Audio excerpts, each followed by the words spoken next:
Kamir kekaguman ilahi mengarah pada iman dan rahmat. Saudara-saudari yang terkasih, 2 hari Kamir tidak terbit, dan sekarang kita nikmati Kamir yang baru saja terbit ini. Tetapi karena 2 hari ini saya full untuk mendampingi para katekis membuat renungan dalam media sosial, maka saudara-saudari yang terkasih, hidup saya kemudian tergantung pada obat karena kecapean. Hari ini saya pulang dari Baturaden Nenggria sampai nyetir dan ternyata sampai malam istirahat di jalan karena kaki saya kram. Obat-obat ini yang harus saya konsumsi. Ada pengencer darah, ada obat kolesterol, ada obat trigliserid, ada obat vitamin untuk hati dan jantung. Semuanya menjadi ketergantungan bagi saya. Mereka seakan-akan menjadi pilihan untuk membuat badan saya segar kembali.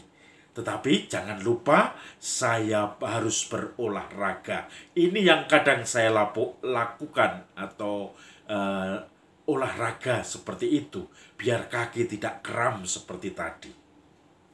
Kalau kita sudah tergantung pada obat seperti ini, apa gunanya kekayaan? Apa gunanya uang banyak? Apa gunanya seluruh harta yang berlimpah? Lalu kita hanya tergantung pada obat. Dan semuanya menjadi apa? Kacau. Penuh dengan deg-degan. Saya sehat atau tidak? Saya kok tidak langsing-langsing di dalam diet? Dan kemudian membuat pengaruh badan saya ketika banyak beraktivitas. Kaki menjadi gampang kram karena berbeban berat mengangkat tubuh saya yang sekitar 100 kilogram ini. Saudara-saudari yang terkasih, hari ini gereja memperingati Santo Ignatius dari Antioquia. Dan Ignatius ini menjadi simbol bagaimana keberanian dan kemartiran di dalam gereja awal. Dan Injil hari ini bicara tentang Yesus yang mengkritik seseorang. Ketika dia mengajar banyak orang, tiba-tiba ada seseorang datang kepadanya dan berteriak, "Guru, tolong diberitahu saudara saya supaya berbagi warisan dengan saya." Yesus kaget. "Siapa yang mengangkat aku menjadi hakim atas urusanmu? Lalu bagaimana kamu hanya memikirkan apa yang menjadi kebutuhanmu dan juga seluruh kemenanganmu? Waspadalah terhadap ragi ketamakan." Saudara-saudari yang terkasih, Yesus selalu memberi perumpamaan. Ada seorang yang kaya, tanahnya berlimpah-limpah, panenannya berlimpah-limpah. Lalu bagaimana dia akan memfollow up panen yang berlimpah? "Saya akan menyimpan gandum-gandum dan panenan dari tanah saya. Kemudian saya akan mengatakan kepada jiwaku, 'Jiwaku, aku mempunyai berlimpah harta makanan dan juga cadangan. Maka kamu sekarang makan, minumlah, tidurlah, istirahatlah. Kamu akan tenang dan aman.' Tetapi Yesus mengatakan, 'Hai kamu orang bodoh.' Allah yang kemudian berbicara kepada orang itu, 'Pada malam ini juga jiwamu kuambil daripadamu. Lalu apa gunanya harta yang berlimpah itu? Untuk siapakah harta berlimpah itu?' Saudara-saudari yang terkasih, Yesus kemudian menyimpulkan, hati-hati dengan ketamakan, karena jiwamu tidak membutuhkan harta duniawi yang berlimpah-limpah. Maka kamu harus juga murah hati menggunakan hartamu itu."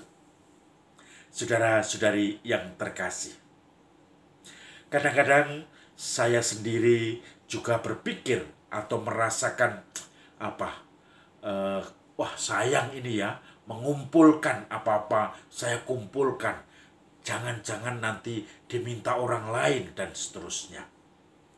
Waktu saya mendampingi pengungsi di Timor Leste, di Atambua, pengungsi orang-orang Timor Leste, ada banyak bantuan, ada banyak juga obat-obatan, ada juga banyak bahan makanan.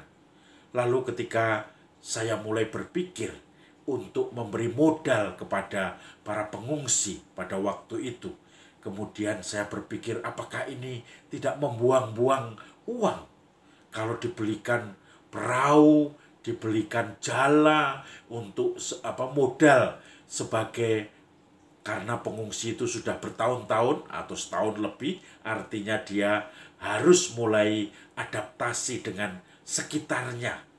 Maka kemudian emergensi sudah selesai dan dia harus diberi modal supaya sekarang settlement, menjadi orang yang sudah menetap di Atambua. Maka saudara-saudari yang terkasih, pengungsi itu harus diberi modal dan seterusnya. Saya awalnya merasa, wah ini uang banyak dihambur-hamburkan, membentuk kelompok-kelompok supaya kelompok itu kemudian bisa mencari ikan bersama dan diberikan beberapa perlengkapan itu. Memang itu baru rencana, tetapi suatu saat saya ditegur oleh teman saya atau mungkin diingatkan oleh seorang romo yang ada di situ juga yang mendampingi pengungsi. Dia mengatakan, kamu harus murah hati. Uang ini dari orang-orang yang murah hati dan kamu hanya ditugasi untuk membagikan, bukan untuk pelit, bukan untuk menahan uang itu karena kamu merasa mungkin sayang, merasakan pemborosan dan seterusnya. Maka yakinlah, ketika kamu murah hati, maka banyak orang juga akan murah hati kepadamu, kepada karya-karyamu. Mereka pun akan juga berbagi untuk karyamu itu. Maka saya mulai, benar juga ya, kenapa orang-orang yang berbaik hati dan memberikan kepada saya, kemudian tidak saya bagi kepada mereka yang membutuhkan, yaitu para pengungsi itu. Saya hanya diangkat sebagai manajer atas sumbangan-sumbangan itu kepada para pengungsi. Maka terbukti, begitu kemudian mulai, oke, sekarang kita proyek sana, proyek sini, dan seterusnya. Tetapi tetap saja banyak orang yang murah hati, yang meneruskan sumbangannya. Karena belas kasihnya, karena kebaikan hatinya, karena kemurahan hatinya. Dan orang itu selalu mendukung karya-karya sosial seperti itu.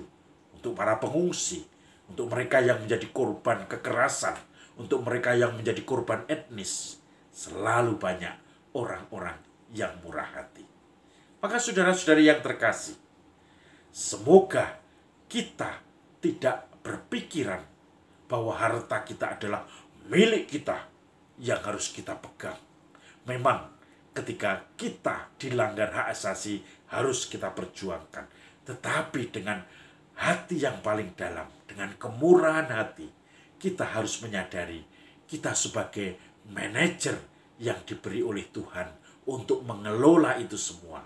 Dan semoga ini juga bisa membantu orang-orang yang selalu membutuhkan uluran tangan kita.